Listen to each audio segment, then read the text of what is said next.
हाँ जी, welcome students to commerce studies. अज बिजनेस स्टडी के लैक्चर में आप डिस्कस करांगे स्टैंडिंग प्लान्स। कल आप डिस्कस किए काइंड ऑफ प्लान जिहदे डिस्कस किया long run plan, short run plan, फिर टॉप मैनेजमेंट प्लान, ठीक है, फिर single plan and standing plans के अगे जोड़े है फर्दर टाइप्स है। हुण स्टैंडिंग प्लान्स कल भी डिस्कस किया कि स्टैंडिंग प्लान्स किहड़े हुंदे है जिहड़े रैपिडली जिहड़े यूज्ड हुंदे है सिमिलर सिचुएशन ते उन्होंने क्या जाता है स्टैंडिंग प्लान्स किहड़े हुंदे है जिहड़े बार बार जोड़ी है सेम सिचुएशन ते यूज़ किए जाते हैं, जिन्होंने लॉन्ग रन वास्ते सेम चलाया जाता है, जिन्होंने चेंज नहीं किया जाता उन्होंने क्या जाता है स्टैंडिंग प्लान के सब तो पहला ये है ऑब्जैक्टिव्स जिहड़े हुंदे है ये की हुंदे है। हुण ऑब्जैक्टिव्स जो है सब तो पहला स्टैप है प्लानिंग का, जो कि हर एक मैनेजमेंट के द्वारा किया जाता है। एंड ये ऑब्जैक्टिव्स क्यों मेनटेन किए जाते हैं ताकि बिजनेस जो है प्रॉफिट अचीव किया जा सके। एंड ये ऑब्जैक्टिव्स जिहड़े हुंदे है ये गोल्स को अचीव करने वास्ते बनाए जाते हैं। एंड ये ऑब्जैक्टिव जोड़े है क्लीयरली डिफाइंड होने चाहिए। एंड ये बेसिस से फिर अगे पॉलिसीज़ और प्लान्स जोड़े प्रोसीजर्स है ऑर्गेनाइजेशन के फॉर्मूलेट होंगे है। वंस अगेन रिपीटेड ऑब्जैक्टिव की होंगे है कि सब तो पहला जो है बिजनेस के प्लानिंग करने वेले ऑब्जैक्टिव सैट किए जाते हैं मैनेजर के द्वारा। एंड ये ऑब्जैक्टिव जो है इस करके बनाए जाते हैं ताकि जोड़ा है गोल्स जोड़े है बिजनेस से वो अचीव हो सकन। ऑब्जैक्टिव मतलब परपस कि असी बिजनेस किस परपस वास्ते कर रहे हैं तो असी बिजनेस में की अचीव करना चाहते हैं। तो ऑब्जैक्टिव की है एक स्टैंडिंग प्लान है एंड ये बेसिस से अगे पॉलिसीज़ फॉर्मड होंदियां। हुण जोड़ा ऑब्जैक्टिव्स है ये एसेंशियल्स की है कि जोड़े ऑब्जैक्टिव है वैल डिफाइंड होने चाहिए, प्रॉपरली बनाए होने चाहिए और ये स्पैसीफिक होने चाहिए एंड मेजरेबल होने चाहिए। जिदा 50,000 यूनिट प्रोड्यूस करनी है 60,000 यूनिट प्रोड्यूस करनी है, यानी कि इन टर्म ऑफ मनी या अमाउंट टर्म के मेजर करने वाले होने चाहिए। एंड ऑब्जैक्टिव जो इदा के होने चाहिए प्रैक्टिकल इन नेचर होने चाहिए एंड रिजल्ट ओरिएंटेड होने चाहिए, यानी कि रिजल्ट अचीव करने वाले होने चाहिए। फॉर एग्जांपल कंपनी को 5 मशीन्स है एंड 5 मशीन पर जो है 5,000 unit of the goods produce हो सकती है। बट अगर असी टारगेट रखते हैं कि 7,000 यूनिट प्रोड्यूस करनी है या 70,000 यूनिट प्रोड्यूस करनी है, वो पॉसिबल नहीं है, वो साड़ी प्लानिंग जो है रॉन्ग हो जाती है। यानी कि जोड़े भी मतलब कि ऑब्जैक्टिव साढ़े है वो रिजल्ट ओरिएंटेड होने चाहिए। जो 5,000 मशीन्स है असी इन्ना कर सकते हैं कि 5,500 यूनिट जी प्रोड्यूस हो जाए, ठीक है। यानी कि जो लॉजिकल हो रीजनेबल हो जोड़े है असी ऑब्जैक्टिव मेनटेन करना, इलॉजिकल ऑब्जैक्टिव नहीं मेनटेन करने। अगे की है रियलिस्टिक कि जोड़े ऑब्जैक्टिव है वो रियलिस्टिक होने चाहिए, रियल विच चीज़ असी अचीव कर सकीए, अनरियलिस्टिक नहीं अचीव कर सकीए। जिदा फॉर एग्जांपल हुणी पहला तुहानूं दसिया कि जिहड़ी हैगी है वर्क असी 5,500 यूनिट्स प्रोड्यूस कर सकते हैं। अगर कह लिए कि 5 मशीन से 70,000 यूनिट जो है वन डे प्रोड्यूस कर सकिए, that is a imagination, that is not realistic, ठीक है। यानी कि जो चीज़ रियल विच हो सकती है प्रैक्टिकल हो सकती है वही असी ऑब्जैक्टिव मेनटेन करना है। एंड म्यूचुअली सपोर्टिव हुण जिन्ने भी असी ऑब्जैक्टिव्स बनाने हैं सारे मतलब कि मेन गोल नूं सपोर्ट करते हो। जिद्दां सक्सैसफुल बिजनेस ने होना है, टॉप लैवल ते बिजनेस ने आना है, तो वो वास्ते जोड़े छोटे छोटे ऑब्जैक्टिव है उस जोड़ा है साडा मेन गोल है कि असी टॉप लिस्ट कंपनी आना है, तो उसनों सपोर्ट करने वाले ऑब्जैक्टिव होने चाहिए। एंड पार्टिसिपेशन ऑफ द इंप्लॉइज़ कि जोड़े ऑब्जैक्टिव्स जोड़े है ये जिन्ने भी इंप्लॉइज़ है सारे पार्टिसिपेट करन, सारे प्रॉपर तरीके दे नाल काम करन, ना ही ऑब्जैक्टिव अचीव हो सकते हैं। फ्लैक्सीबिलिटी कि ऑब्जैक्टिव जो है साढ़े फ्लैक्सीबल होने चाहिए एज़ पर सिचुएशन के अकॉर्डिंग, अगर सानू लोड़ पे तो असीं उन्होंने चेंज भी कर सकीए। And social need fulfil and जो ऑब्जैक्टिव है वो जो सोसाइटी की नीड है वॉन्ट है वो भी पूरे करते हो, सोसाइटी का बेनीफिट भी मतलब कि उन्होंने ऑब्जैक्टिव में होना चाहिए। ये नहीं कि कस्टमर को एक्सप्लॉयट करके अपना ऑब्जैक्टिव या प्रॉफिट कमाना नहीं होना चाहिए, सोसाइटी की नीड भी पूरी करनी चाहिए।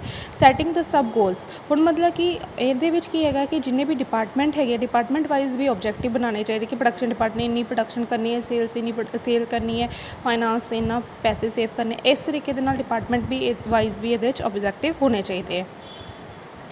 अगे है एडवांटेज ऑफ ऑब्जैक्टिव। एडवांटेज जो है ऑब्जैक्टिव दी की अगर असी ऑब्जैक्टिव मेनटेन करते हैं तो ये बेनीफिट की बेनीफिट होंगे। सब तो पहला यूनीफाइड प्लानिंग कि मतलब कि ये जी हैगी है ऑब्जैक्टिव ਜਦੋਂ ਆਬਜੈਕਟਿਵ ਮੀਟ ਕੀਤੇ ਜਾਂਦੇ ਇਹਦੇ ਵਿੱਚ ਸਾਰੇ ਲੈਵਲ ਕਵਰ ਕੀਤੇ ਜਾਂਦੇ ਐਂਡ ਸਾਰੇ ਲੈਵਲ ਨੂੰ ਮੇਨਟੇਨ ਰੱਖ ਕੇ ਇਹਦੇ ਵਿੱਚ ਆਬਜੈਕਟਿਵ ਬਣਾਏ ਜਾਂਦੇ ਹੈ। ਐਂਡ ਇੰਡੀਵਿਜੂਅਲ ਮੋਟੀਵੇਸ਼ਨ ਕਿ ਜਿਹੜੇ ਆਬਜੈਕਟਿਵ ਹੈਗੇ ਹੈ ਇਕੱਲੇ ਪਰਸਨ ਨੂੰ ਇਕੱਲੇ EMPLOYE ਨੂੰ ਮੋਟੀਵੇਟ ਕਰਦੇ ਕਿ ਉਹਨਾਂ ਨੇ ਕੰਮ ਕਰਨਾ ਹੈ, ਅੱਛਾ ਪਰਫਾਰਮ ਕਰਨਾ ਹੈਗਾ ਐਂਡ ਬਿਜ਼ਨਸ ਦੇ ਜਿਹੜੀਆਂ ਹੈਗੀਆਂ ਆਬਜੈਕਟਿਵ ਨੂੰ ਅਚੀਵ ਕਰਨਾ ਹੈ। ਕੋਆਰਡੀਨੇਸ਼ਨ ਐਂਡ ਇਹਦੇ ਨਾਲ ਆਬਜੈਕਟਿਵ ਬਣਨ ਦੇ ਨਾਲ ਜਿਹੜੇ ਹੈਗੇ ਹੈ ਜਿਹੜੇ EMPLOYEਜ਼ ਜਿਹੜੇ ਹੈਗੇ ਇੱਕ ਦੂਸਰੇ ਦੇ ਨਾਲ ਮਿਲ ਕੇ ਜੋ ਹੈਗੇ ਹੈ ਵਧੀਆ ਤਰੀਕੇ ਦੇ ਨਾਲ ਕੰਮ ਕਰਦੇ ਹੈ, ਕੋਆਰਡੀਨੇਟ ਕਰਦੇ ਇੱਕ ਦੂਸਰੇ ਦੀ ਹੈਲਪ ਕਰਦੇ ਹੈਗੇ ਹੈ, ਜਿਹਦੇ ਨਾਲ ਕੀ ਆਬਜੈਕਟਿਵ ਅਚੀਵ ਹੁੰਦੇ ਹੈ। Standard of the control objective ਕਈ ਹੈਗੇ ਹੈ, ਇਹ ਸਟੈਂਡਰਡ ਆਫ ਦਾ ਕੰਟਰੋਲ ਵੀ ਹੈਗੇ ਹੈ।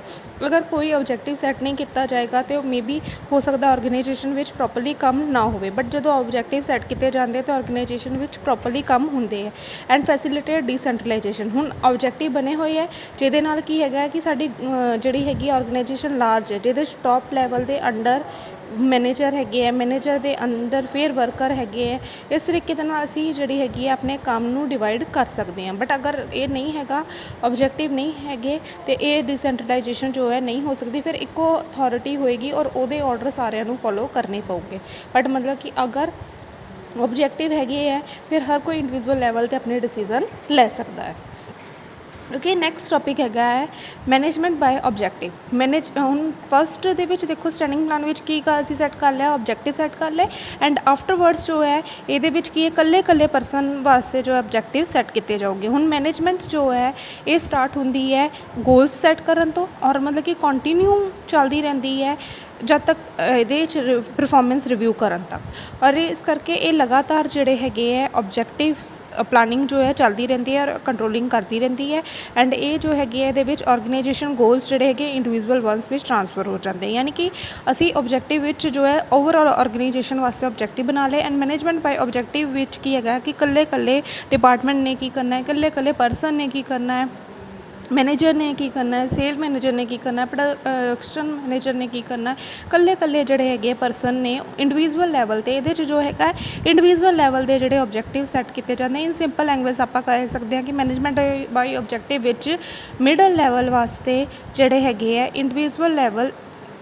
ਵੱਲ 'ਚ ਜਿਹੜੇ ਹੈਗੇ ਆ ਸੈੱਟ ਕੀਤੇ ਜਾਂਦੇ ਆ ਐਂਡ ਜਿਹੜੇ ਆਬਜੈਕਟਿਵ ਹੈਗੇ ਉਹ ਟਾਪ ਲੈਵਲ ਦੇ ਦੁਆਰਾ ਸੈੱਟ ਕੀਤੇ ਜਾਂਦੇ, ਇਹ ਮਿਡਲ ਲੈਵਲ ਦੇ ਦੁਆਰਾ ਸੈੱਟ ਕੀਤੇ ਜਾਂਦੇ ਐਂਡ ਸੈੱਟ ਵੀ ਜਿਹੜੇ ਹੈਗੇ ਮਿਡਲ ਲੈਵਲ ਐਂਡ ਮੈਨੇਜਰ ਵਾਸਤੇ ਕੀਤੇ ਜਾਂਦੇ ਕਿ ਇੰਡੀਵਿਜੂਅਲ ਮੈਨੇਜਰ ਨੇ ਕੀ ਕੰਮ ਜੋ ਹੈਗਾ ਹੈ ਕਰਨਾ ਹੈਗਾ ਅਤੇ ਉਹਨਾਂ ਦੀ ਪਰਫੋਰਮੈਂਸ ਜਾਂ ਤਾਂ ਕਿ ਕੰਪੇਅਰ ਕੀਤੀ ਜਾਵੇ। ਹੁਣ ਫੀਚਰ ਕੀ ਹੈਗੇ ਹੈ ਮੈਨੇਜਮੈਂਟ ਬਾਈ ਆਬਜੈਕਟਿਵ ਦੇ ਕਿ ਜਿਹੜੇ ਵੀ ਆਬਜੈਕਟਿਵਸ ਹੈਗੇ ਆ ਉਹ ਸੇਮ ਲੈਵਲ ਵਾਸਤੇ ਜਿੰਨੇ ਵੀ ਲੈਵਲ ਹੈਗੇ ਆ ਸਾਰਿਆਂ ਵਾਸਤੇ ਸੇਮ ਰਹੂਗੇ ਐਂਡ ਬਰੋਡਲੀ ਜਿਹੜੇ ਹੈਗੇ ਹੈ ਇਹ ਟੋਪ ਮੈਨੇਜਮੈਂਟ ਦੇ ਦੁਆਰਾ ਜਿਹੜੇ ਆਬਜੈਕਟਿਵ ਸੈੱਟ ਹੈਗੇ ਆ ਉਹਨਾਂ ਦੇ ਉੱਪਰ ਬੇਸਡ ਹੁੰਦੇ ਹੈ, ਕਿਉਂਕਿ ਟੋਪ ਲੈਵਲ ਦੇ ਦੁਆਰਾ ਜਿਹੜੇ ਆਬਜੈਕਟਿਵ ਬਣਾਏ ਜਾਂਦੇ ਹੈ ਉਹਨਾਂ ਨੂੰ ਬੇਸ ਰੱਖਦੇ ਹੋਏ ਹੀ ਜਿਹੜੇ ਮਿਡਲ ਲੈਵਲ ਵਾਲੇ ਹੈਗੇ ਆਪਣੇ ਪਲਾਨ ਸੈੱਟ ਕਰਦੇ ਹੈਗੇ ਐਂਡ ਇਹ ਜਿਹੜੇ ਹੈਗੇ ਇੰਡੀਵਿਜੂਅਲ ਆਬਜੈਕਟਿਵ ਇਹਨਾਂ 'ਚ ਨਿਕਲਦੇ ਹੈਗੇ ਆਊਟ ਆਫ ਓਵਰਆਲ ਗੋਲ। ਜੋ ਓਵਰਆਲ ਗੋਲ ਜੋ ਆਰਗੇਨਾਈਜੇਸ਼ਨ ਬਣਾਇਆ ਸੀਗਾ ਉਹਦੇ ਵਿੱਚੋਂ ਜੋ ਹੈ ਇੰਡੀਵਿਜੂਅਲ ਮੈਨੇਜਰਸ ਜਿਹੜੇ ਹੈਗੇ ਆ ਆਪਣਾ ਆਬਜੈਕਟਿਵ ਸੈੱਟ ਕਰਦੇ ਹੈ ਐਂਡ ਇਹਦੇ ਨਾਲ ਜਿਹੜਾ ਹੈਗਾ EMPLOYE ਜਿਹੜਾ ਹੈਗਾ ਉਹ ਡਿਵੈਲਪ ਹੁੰਦੀ ਹੈ, ਉਹਦੀ ਸਕਿੱਲਸ ਡਿਵੈਲਪ ਹੁੰਦੀ ਹੈ ਔਰ ਉਹ ਆਪਣਾ ਵੇ ਸਿਲੈਕਟ ਕਰ ਸਕਦਾ ਕਿ ਉਸਨੇ ਕਿਸ ਤਰੀਕੇ ਦੇ ਨਾਲ ਕੰਮ ਕਰਨਾ ਹੈਗਾ। ਇਹਦੇ ਨਾਲ ਰੈਗੂਲਰ ਰਿਵਿਊ ਆਫ ਪਰਫੋਰਮੈਂਸ ਹੁੰਦਾ ਕਿ ਮੈਨੇਜਰਸ ਜਿਹੜੇ ਹੈਗੇ ਕਿਸ ਤਰੀਕੇ ਦੇ ਨਾਲ ਕੰਮ ਕਰ ਰਹੇ ਹੈ। ਇਹ ਇੱਕ ਅਪਰੇਜ਼ਲ ਟੂਲਸ, ਅਪਰੇਜ਼ਲ ਮਤਲਬ ਇਹਦੇ ਨਾਲ ਆਪਾਂ ਇਵੈਲੂਏਸ਼ਨ ਕਰ ਸਕਦੇ ਹਾਂ ਕਿ ਮੈਨੇਜਰਸ ਨੇ ਪਹਿਲਾਂ ਕੀ ਕੀਤਾ ਸੀਗਾ ਅਤੇ ਹੁਣ ਕੀ ਕੀਤਾ ਹੈ। ਹੁਣ ਪ੍ਰੋਸੈਸ ਕੀ ਹੈ MBO ਵਿੱਚ, ਸਭ ਤੋਂ ਪਹਿਲਾਂ ਇਹਦੇ ਵਿੱਚ ਇਹ ਸਟੈਪਸ ਇਹਦੇ ਵਿੱਚ ਇਨਵੋਲਵਡ ਹੈਗੇ, 5 ਸਟੈਪਸ ਇਹਦੇ ਵਿੱਚ ਇਨਵੋਲਵਡ ਹੈਗੇ।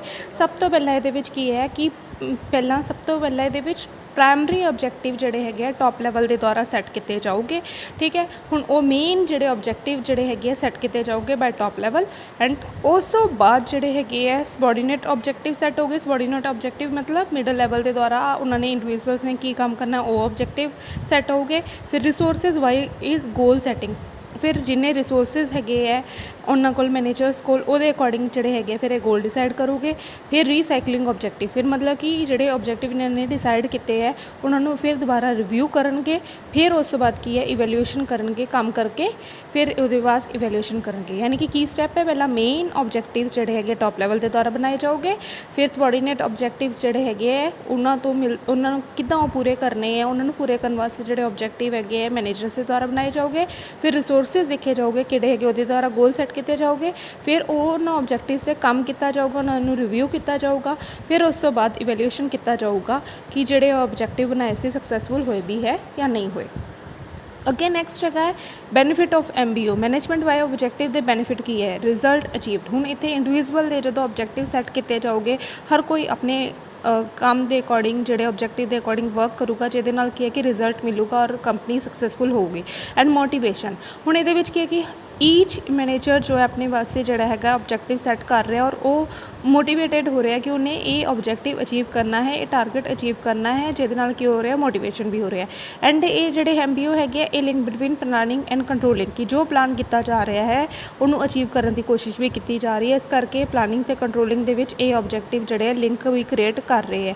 ਇੰਡੀਪੈਂਡੈਂਟ ਡਿਸੀਜ਼ਨ ਹੁਣ ਮਤਲਬ ਕਿ ਇਹਨਾਂ MBO ਦੇ ਨਾਲ ਕੀ ਹੈ ਕਿ ਹਰ ਇੰਡੀਵਿਜੂਅਲ ਨੂੰ ਪਤਾ ਕਿ ਉਹਨਾਂ ਦਾ ਕੀ ਗੋਲ ਹੈਗਾ ਐਂਡ ਉਹਨਾਂ ਨੂੰ ਹਰ ਚੀਜ਼ ਵਾਸਤੇ ਆਪਣੇ ਸੁਪੀਰੀਅਰ ਤੋਂ ਇੰਸਟਰਕਸ਼ਨ ਲੈਣ ਦੀ ਲੋੜ ਨਹੀਂ ਹੈਗੀ ਜਿਹਦੇ ਕਰਕੇ ਕੀ ਹੈਗਾ ਕਿ ਇੱਥੇ ਜਿਹੜਾ ਹੈਗਾ ਹੈ ਕਿ ਉਹਨਾਂ ਦਾ ਡਿਸੀਜ਼ਨ ਜੋ ਹੈਗਾ ਹੈ ਇੰਡੀਪੈਂਡੈਂਟ ਹੈਗਾ। ਅੱਗੇ ਹੈ limitation of management by objective. Limitation ਕੀ ਹੈ ਮੈਨੇਜਮੈਂਟ ਬਾਏ ਆਬਜੈਕਟਿਵ ਕਿ ਸਭ ਤੋਂ ਪਹਿਲਾਂ ਜਿਹੜਾ ਹੈਗਾ ਆਬਜੈਕਟਿਵ ਸੈੱਟ ਕਰਨ ਦੇ ਵਿੱਚ ਡਿਫੀਕਲਟੀ ਹੈ ਕਿ ਕੀ ਆਬਜੈਕਟਿਵ ਉਹ ਸੈੱਟ ਕਰਨ। ਐਂਡ ਇਹ ਜਿਹੜੇ ਆਬਜੈਕਟਿਵ ਹੈ ਸ਼ਾਰਟ ਟਰਮ ਵਾਸਤੇ ਥੋੜ੍ਹੇ ਟਾਈਮ ਪੀਰੀਅਡ ਵਾਸਤੇ ਬਣਾਏ ਜਾਂਦੇ ਹੈ ਬਾਰ-ਬਾਰ ਜਿਹੜੇ ਆਬਜੈਕਟਿਵ ਜਿਹੜੇ ਹੈਗੇ ਹੈ ਸਿਰਫ ਥੋੜ੍ਹੇ ਟਾਈਮ ਵਾਸਤੇ ਬਣਾਏ ਜਾਂਦੇ ਆ ਬਾਰ-ਬਾਰ ਜਿਹੜੇ ਆਬਜੈਕਟਿਵ ਜਿਹੜੇ ਕਿ ਪ੍ਰਿਪੇਅਰ ਕਰਨੇ ਪੈਂਦੇ ਐਂਡ ਰਿਜਿਡਿਟੀ ਜਿੰਨੇ ਟਾਈਮ ਪੀਰੀਅਡ ਵਾਸਤੇ ਵੀ ਆਬਜੈਕਟਿਵ ਹੈਗੇ ਹੈ ਰਿਜਿਡ ਹੈਗੇ ਹੁੰਦੇ ਹੈ ਇਹਨਾਂ ਨੂੰ ਅਗਰ ਸਿਚੁਏਸ਼ਨ ਦੇ ਅਕੋਰਡਿੰਗ ਇਹਨਾਂ ਨੂੰ ਅਗਰ ਸਾਨੂੰ ਚੇਂਜ ਕਰਨਾ ਪਏ ਤਾਂ ਅਸੀਂ ਚੇਂਜ ਨਹੀਂ ਕਰ ਸਕਦੇ। ਅੱਗੇ ਹੈਗਾ ਇਹਦੇ ਵਿੱਚ stiff nature of the job more paper work. ਹੁਣ ਮਤਲਬ ਕਿ ਇਹਦੇ ਵਿੱਚ ਕੀ ਹੈਗਾ ਕਿ ਜਿਹੜੀਆਂ ਜੋਬਸ ਜਿਹੜੀਆਂ ਹੈਗੀਆਂ ਸਟਿਫ ਇਨ ਨੇਚਰ ਦੀਆਂ ਹੈਗੀਆਂ ਐਂਡ ਇਹਦੇ ਵਿੱਚ ਕੀ ਹੈਗਾ ਕਿ ਸਾਨੂੰ ਮੋਰ ਪਰਸਨਸ ਦੀ ਜਿਹੜੀ ਇਹਦੇ ਵਿੱਚ ਇੱਕੋ ਤਰੀਕੇ ਦਾ ਕੰਮ ਬਾਰ-ਬਾਰ ਕਰਨਾ ਪੈਂਦਾ ਔਰ ਇਹਦੇ ਵਿੱਚ ਪੇਪਰ ਵਰਕ ਵੀ ਬਹੁਤ ਜ਼ਿਆਦਾ ਹੈਗਾ।